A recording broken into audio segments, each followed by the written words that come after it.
Olá, boa noite. Você que acompanha a TV Câmara, está começando mais uma edição do programa Câmara Mulher.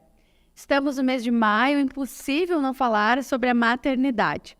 Então hoje vamos falar sobre as alterações que acontecem no corpo da mulher ao se tornar mãe. Por isso está aqui comigo a fisioterapeuta pélvica, especialista em saúde da mulher, Jéssica Andreoli Emer. Bem-vinda, Jéssica, à TV Câmara. Obrigada por aceitar nosso convite. Obrigada eu pelo convite, é um prazer estar aqui. Jé, antes de a gente falar um pouquinho sobre a fisioterapia pélvica em si, a maternidade, eu queria começar falando sobre a saúde da mulher, né, como um todo. A prevenção, o cuidado, conhecer o próprio corpo, acho que é o mais importante, é o primeiro passo para tudo. Com certeza. O que a gente trabalha muito? Sempre com todas as pacientes, sejam elas gestantes ou não, com qualquer queixa de disfunção em relação à saúde urinária, intestinal ou sexual, a gente trabalha muito o autoconhecimento, né? Então, se percebe que as mulheres das mais diversas idades têm uma carência muito grande de informação de qualidade sobre o próprio corpo, sobre o funcionamento do próprio corpo, sobre a região íntima, sobre prevenção.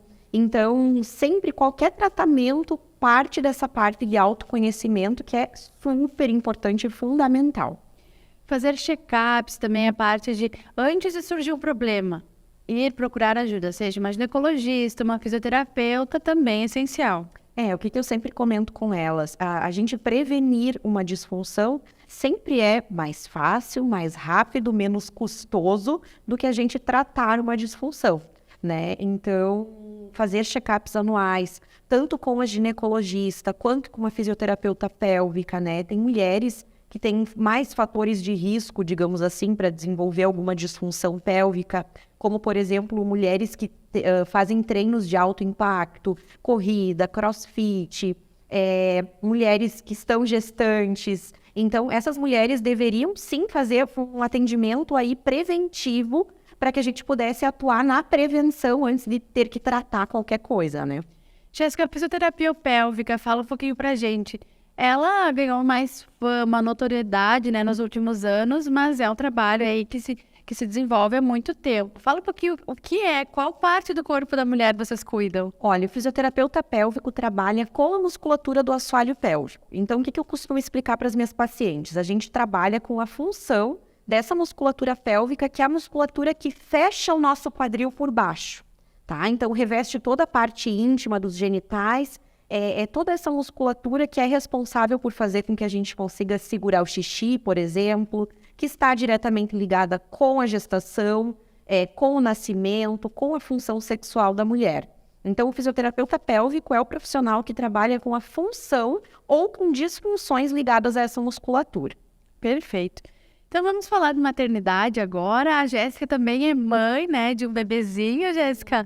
Quantos meses tem o teu bebê? 5 meses, meu gurizinho. Então, além de profissional, ainda tem toda a experiência já de mãe, né? É o período mais transformador, Jéssica, da vida de quem é mãe, né, das mulheres, de muitas mulheres. Mas começando pela gestação. O corpo, então, sofre muitas mudanças. Quais são as principais? Olha, a gestação, ela traz uma gama de alterações, no corpo da mulher. As principais e primeiras, eu diria que são as alterações hormonais, né? Então, as mulheres relatam muito que ficam mais choronas, ficam mais irritadas, tem mais sono. Então, várias alterações de cunho hormonal, seguida das alterações posturais, uma sobrecarga que é gerada aí na estrutura do corpo, porque tem um bebezinho que está crescendo, ganhando peso e se desenvolvendo semana a semana. A gente tem uma série de alterações aí, físicas, fisiológicas, hormonais, que acontecem durante todo o processo aí da gestação e no pós-parto elas continuam acontecendo, né? Então, eu diria que é o período da vida da mulher que o corpo, ele sofre por muitas transformações num curto espaço de tempo. Já era a minha próxima pergunta. São 9 meses para se preparar, né, para o nascimento.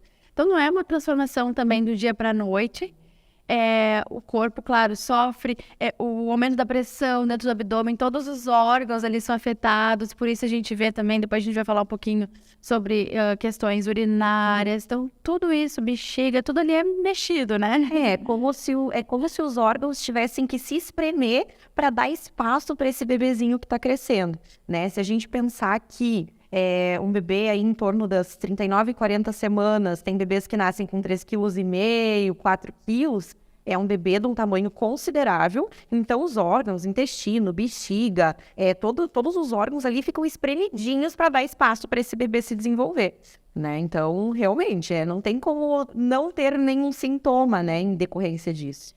Qual seria, assim, um alerta, Jéssica? É possível, até aqui um limite de dor, por exemplo, que uma gestante deve sentir, desconforto, e aqui já é um alerta, ela deve cuidar, muda muito de mulher para mulher. Olha, o que eu costumo conversar, assim, com as gestantes que eu atendo? Dor sempre é um sinal, né? Então, se essa gestante daqui a pouco está sentindo dor lombar, está sentindo dor nos glúteos, ali na região ciática, ou está sentindo que tem uma dor na região pélvica mesmo, na região da vulva, uma sobrecarga, como se tivesse um peso ali, tem que ter um sinalzinho de alerta, né? O que acontece? É muito comum dores, por exemplo, na lombar, né? Nessa fase da gestação. Por quê? Porque muda a postura, a sobrecarga, ela está crescendo no abdômen e é como se a gente ficasse com essa sobrecarga mais para frente, a coluna acaba sofrendo um pouco, então muitas mulheres relatam dor lombar, né? O que eu sempre falo? Tá sentindo dor? Vamos organizar, vamos ver o que está acontecendo e ver formas de diminuir esse desconforto, porque tem um longo caminho pela frente. Então, se essa gestante está sentindo dor lá com 3 meses de gestação, ela tem um longo caminho ainda e a sobrecarga só vai aumentar. Então, a tendência é que esse desconforto só aumente, né? Então, eu sempre falo, é ideal trabalhar isso lá desde o primeiro sintoma para ficar bem até o final da gestação.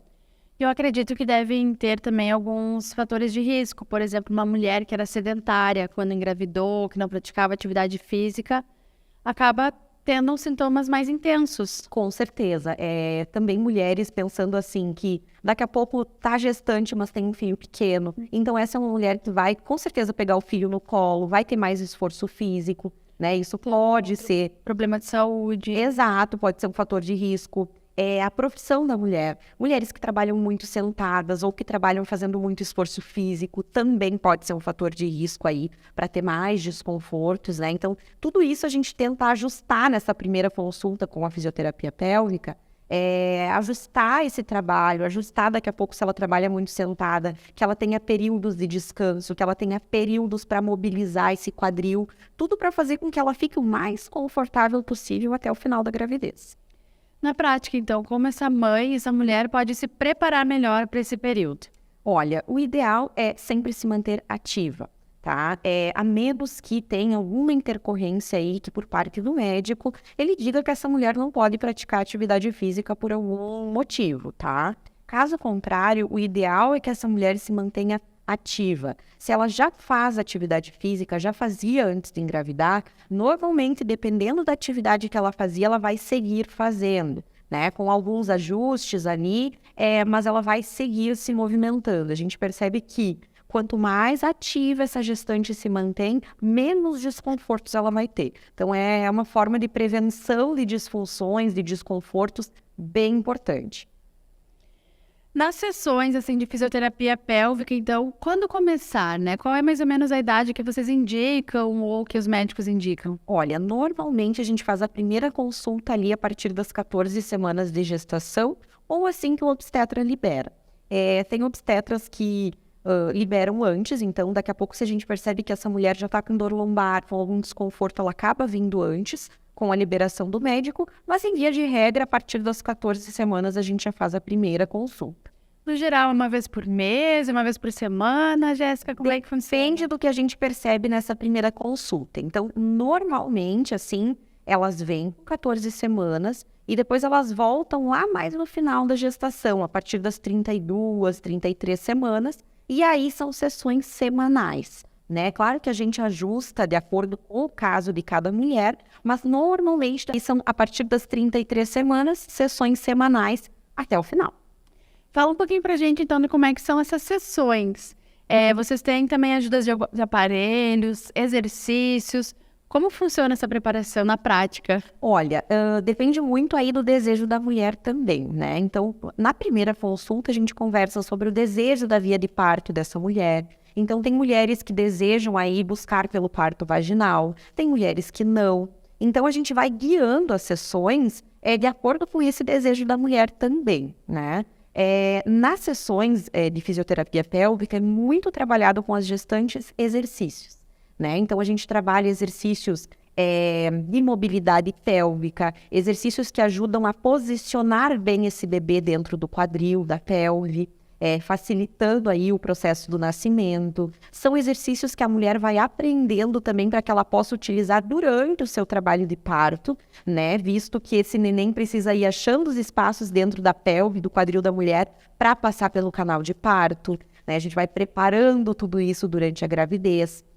Tem exercícios também específicos para a musculatura vaginal, onde a gente atua preparando essa musculatura aí no caso do parto vaginal, para o alongamento que vai acontecer para que esse bebê possa nascer, né? Então, a gente passa algumas orientações para essa gestante, para que ela possa preparar, alongar, relaxar essa musculatura pélvica. Então, assim, a gente vai organizando a sessão conforme a necessidade e conforme o desejo da paciente também. A respiração também é bastante trabalhada. Eu sei por mim, eu quando estava gestante fiz, né, as sessões de fisioterapia. É algo que, para mulheres ansiosas, é essencial também. Essencial, né? O que a gente pensa, assim, o que a gente entende? O processo do parto, principalmente aí falando do parto vaginal, é um processo que vai ter dor envolvida, né? Dor aqui não quer dizer sofrimento, mas esse processo do nascimento pelo parto vaginal, ele é sim doloroso quando as contrações elas acontecem, né? Então, nesse processo, a respiração, ela ajuda muito no controle da dor, ela ajuda a manter esse bebê bem oxigenado. Então, quanto mais a gente tranca o ar e se encolhe, não respira direito, diminui a oxigenação para o bebê, diminui a oxigenação para a mulher, deixa ela mais ansiosa, faz com que as contrações doam mais, né? Então, a respiração aí é fundamental. O que a gente percebe também? Quando a gente tem dor, a gente não respira direito normalmente, né? Então, a dor é como se a gente tivesse que se proteger e aí a gente acaba trancando a respiração, se encolhendo, ficando tensas, e isso só faz com que doa mais, né? Então, isso é treino que a gente faz aí antes do parto, para que essa mulher vá para esse trabalho de parto aí o mais consciente do seu corpo possível, né? E chegado o momento do parto, acho que independente da via escolhida pela mulher, mais importante, Jéssica, é que ela seja respeitada, seu plano de parto seja respeitado, né? Independente se ela tem plano de saúde, se ela faz pelo Sistema Único de Saúde. Vocês, como profissionais, já devem ter visto muitas coisas, tanto positivas quanto negativas, né? Com certeza. Às vezes a gente pensa que por ser um período que está tudo mais avançado, que não acontecem coisas ruins em relação à assistência à gestante, ao nascimento, e sim acontecem, né? Então, é importante que a mulher conheça os direitos dela em relação aí à gestação, ao nascimento. Ela tem direito a ter um acompanhante o tempo todo com ela, né? Ela tem direito de ser respeitada, ela tem direito de apresentar o plano de parto dela para a equipe e que esse plano de parto seja respeitado, né? Então, assim, tem várias questões que é importante que a mulher conheça, que são direito dela, né? E é um momento tão sublime na vida da mulher que eu acho que ela tem todo o direito de ser respeitada, de ser cuidada nesse período, né? E mesmo sendo um momento lindo, né, sublime, como você falou, é um momento também de dor. Então, para que tornar essa dor pior ainda, né, se pode ser aliviada? E além disso, eu pensando numa mulher que vai ganhar seu primeiro filho, é tudo novo, né? É tudo diferente. Então, embora a mulher tenha se preparado, tenha estudado sobre a questão da gestação, do parto, quando você vai vivenciar isso, é algo único. Você nunca fez isso antes, né? Então, o acolhimento da equipe é fundamental. Perfeito. Jéssica, chegamos no parto, mas eu vou encerrando esse primeiro bloco do nosso programa. No segundo bloco, nós vamos falar um pouquinho sobre o pós-parto também, quando a mulher, então, enfim, se tornou mãe, né, está com seus filhos também. As alterações no corpo são bem importantes. Então, nós já voltamos, fique com a gente.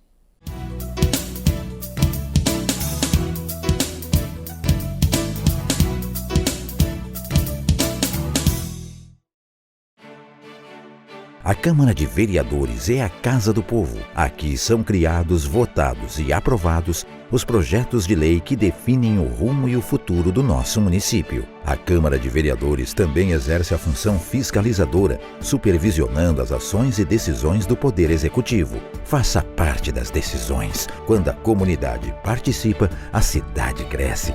E as conquistas são de todos. Câmara de Vereadores de Passo Fundo.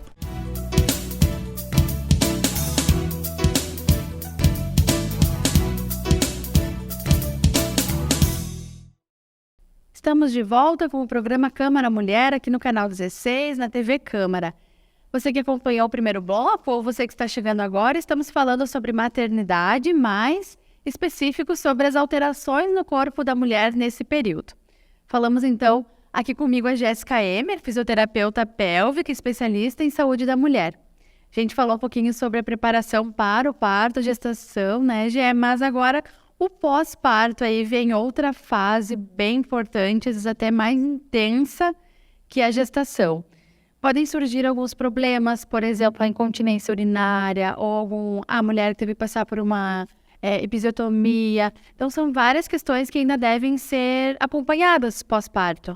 O que hoje, até como mãe, eu percebo? A assistência, normalmente, ela se dá muito mais durante a gestação, né? Então, é um foco na preparação para o parto, foco na chegada do bebê, organização do quartinho, todas essas questões.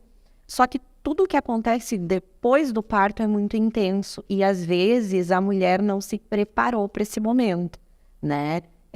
Tanto tendo passado por um parto vaginal ou por uma cesariana, você ter um bebê recém-nascido no colo, muitas vezes é um momento de muitas dúvidas, de muito medo, de muita insegurança, porque principalmente se é o primeiro filho, a gente não sabe o que fazer, né? Então, assim, às vezes as disfunções físicas vêm junto nesse período, como tu comentou. As mulheres relatam muito no pós-parto escape de xixi, incontinência urinária, né? Daqui a pouco espirrou, escapou xixi, tossiu, escapou xixi, pegou o bebê no colo, escapou xixi. Então, isso é um sinal de alerta, né? Como tu falaste também da questão da episiotomia, mulheres que tiveram que passar pela episiotomia, daqui a pouco podem ter dor na região pélvica ali, desconforto, né? Então, é um período, assim, onde ela tá numa adaptação intensa de tudo que tá acontecendo ali com o bebê, com a família, e tem todas as questões do corpo que vêm embutidas também, né? O que eu percebo na clínica? As mulheres no pós-parto, elas demoram bastante para voltar para o atendimento, né? E isso é muito compreensível. Muitas mulheres não têm uma boa rede de apoio. Né? Então não tem com quem deixar o bebê para poder sair, daqui a pouco fazer um atendimento, ver o que está acontecendo, né? Então é um período, assim, eu diria, mais delicado, mas que as mulheres precisam muito de assistência. A gente falou no primeiro bloco que o corpo leva 9 meses para se preparar para a gestação, então não é imediatamente que ele vai voltar ao normal, né? Já se foram 9 meses de preparação, também são meses de retorno, de mudanças novamente. Não tem como esperar que o corpo volte ao normal, né? O normal que era antes. E hoje em dia, com a questão das redes sociais, né? As mulheres se cobram muito para voltar a ter um corpo como tinham antes, ou como a blogueira fulana de tal tem logo depois do parto. E, na realidade, não é isso que acontece, né? A maioria das mulheres aí vai precisar de um período aí, eu costumo falar para as minhas pacientes, igual ou maior que o período da gestação, para que esse corpo vá voltando ao seu padrão normal, né? Muitas mulheres, quando ganham seus bebês, não conseguem voltar à atividade física de imediato, né? O cuidado com a alimentação vai ficar em segundo plano, porque você tem um recém-nascido para dar atenção, né? Então, é uma fase, como eu falei antes, delicada, e o corpo da gente também passou por muita coisa e precisa de tempo aí para se reorganizar. Outro problema que pode surgir, que muitas mulheres sim têm, é a diástase, Gé. Explica pra gente o que é isso. O que eu costumo falar? Às vezes as mulheres vêm para consulta para gestantes avaliar a diástase, né? O que eu sempre falo? A diástase, ela é fisiológica, ela é normal durante a gestação. O que ela é? Ela é um afastamento da musculatura reto-abdominal, né? Então, a gente tem essa musculatura no nosso abdômen. Conforme o bebezinho vai crescendo, ele vai como se fosse empurrando essa musculatura para fora e vai causando esse afastamento entre a musculatura reto-abdominal, tá? O que a gente fala que isso é fisiológico durante a gravidez? Esse afastamento, ele precisa acontecer durante a gestação, porque a gente precisa ter espaço para esse bebê crescer e se desenvolver, né? O que a gente costuma avaliar? No pós-parto, normalmente 40 dias depois do parto, a gente reavalia essa musculatura abdominal para ver se essa musculatura ela já está voltando a se aproximar ou não, né? Dependendo do nível, do grau de afastamento, a gente indica algum tratamento com exercícios, com ativação abdominal, respiração, dependendo, não precisa. Então, isso é avaliado aí normalmente 40 dias depois, mas é importante salientar que na gravidez a diástase ela é fisiológica. Ela vai acontecer com todas as gestantes. Outra questão também é a relação sexual. Então, a mulher fica num período que a gente chamava de resguardo após, né, o parto. Chega um momento que ela vai voltar, né, a ter relações sexuais.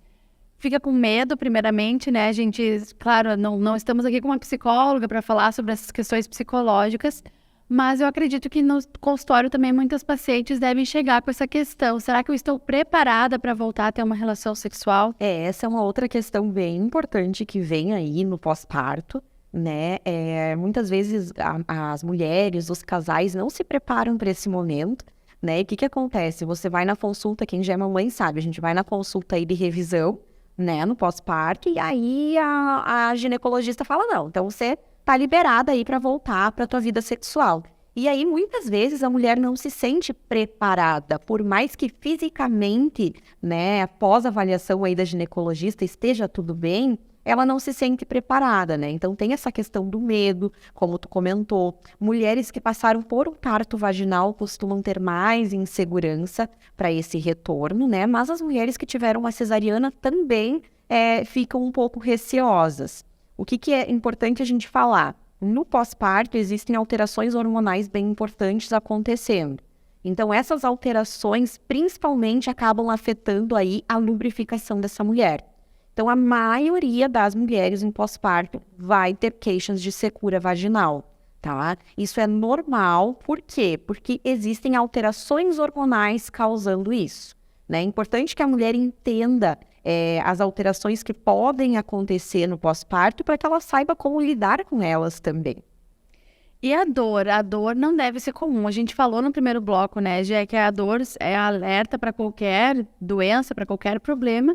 Nesse caso também, não deve sentir dor e deve procurar ajuda se isso acontecer. Com certeza. O que muitas vezes está relacionada à dor aí no retorno da vida sexual no pós-parto? A própria falta de lubrificação, né? Então, se a mulher entender que isso é um sintoma muito comum aí no pós-parto, devido às alterações hormonais, ela vai estar aí abrindo mão de usar um lubrificante, porque ela sabe que isso é uma fase, que vai normalizar depois de um tempo. E se mesmo assim essa dor permanecer, deve sim procurar ajuda. O que eu sempre falo? Dor chama mais dor, né? Então, se eu não tratar, se eu deixar que isso vá se prolongando, com certeza eu vou ter cada vez mais desconforto e menos desejo sexual, porque ninguém tem vontade de repetir aquilo que dói.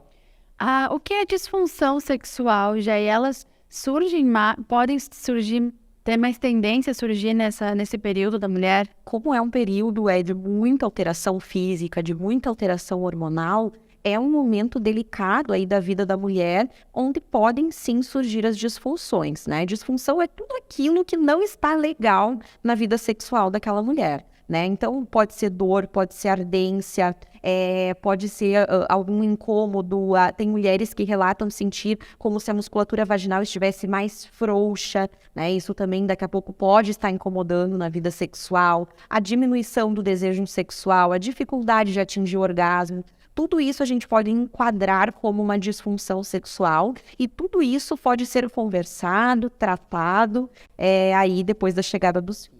É aquilo que a gente falou, né? Muita coisa muda, então as mulheres não devem sentir culpas, porque a chegada dos filhos vai mudar também as relações mais diferentes formas, né? Não, muda completamente, né? Muda a vida do casal, que antes eram dois, tinham todo o tempo do mundo para eles. Então, de dois se transformam numa família, né? A atenção dessa mulher, ela vai estar muito mais voltada para o bebê, porque é natural, esse bebê precisa dela para sobreviver, para estar bem, para todas as funções, né? Então, a gente acaba muitas vezes voltando o nosso olhar mais para o filho, para a criação dessa criança, do que para o casal, né? Então, são mudanças nas mais diversas esferas que vão acontecer depois da chegada do bebê. Por isso que eu sempre bato nessa tecla, e depois de ser mãe, mais ainda. É preciso se preparar para tudo o que vem depois da chegada do filho, né? Então, de novo, a gente se prepara muito, a gente pensa muito na gestação, a gente pensa muito no parto, mas tudo o que acontece depois também é muito importante. Como tudo muda, o corpo muda, as mulheres também têm medos, por exemplo, né, Jéssica, de engravidar novamente nesse período, quando volta, ter relação sexual. Muitas não sabem, eu posso engravidar, eu não posso, amamentando eu posso, eu tenho que tomar anticoncepcional, são dúvidas que surgem também. E tem muitos mitos, né? Então ainda é falado que a mulher que amamenta exclusivamente no peito, ela está protegida contra a gravidez, e isso não é verdade, né? Então, mesmo mulheres que amamentam só no peito podem sim engravidar se não estiverem se protegendo, né? Então, isso é muito importante que seja conversado com o médico de confiança dessa mulher, para que ela possa aí fazer uso de um contraceptivo de confiança, se sentir segura, porque também é algo que a gente sempre comenta. Você não vai se sentir segura de ter uma relação sexual se você está com medo de engravidar, né? Então, é uma fase assim que tem que cuidar, tem que conversar com o teu médico para saber qual contraceptivo é ideal e se sentir mais segura e protegida. Jéssica, antes da gente encerrar, eu queria ler aqui um mantra que eu vi no seu perfil, que dizia assim: mantra para uma maternidade mais leve. O ideal eu conheço, mas escolho o possível dentro da minha realidade. Acho que isso resume bem a nossa conversa. Esse foi um pensamento meu depois de ser mãe, né? Existem muitos ideais dentro da maternidade, de uma maternidade perfeita, né? O que a gente estava conversando antes do programa vir ao ar.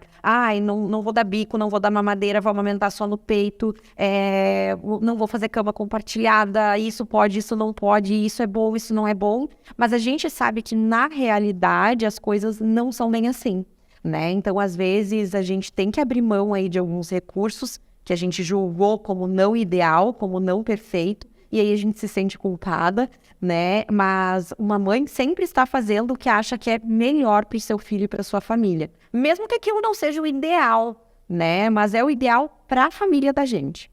Perfeito, Jéssica, muito obrigada por tantas informações. Obrigada, eu. Parabéns pela profissional e mãe que você é. Para você também. Desejamos um feliz Dia das Mães também, né? Esse mês todo de maio a gente comemora, a gente pensa nisso. Meu primeiro Dia das Mães, já estou super emocionada. Que legal, nós ficamos muito felizes em te receber, né, nesse momento. Obrigada pelo convite. Obrigada também a você de casa que nos acompanhou em mais uma edição do programa Câmara Mulher. Hoje especial, né, para as mães, para as mulheres que também estão pensando e querem ter mais informações sobre esse período de muitas mudanças. Obrigada, uma boa noite e até a próxima edição.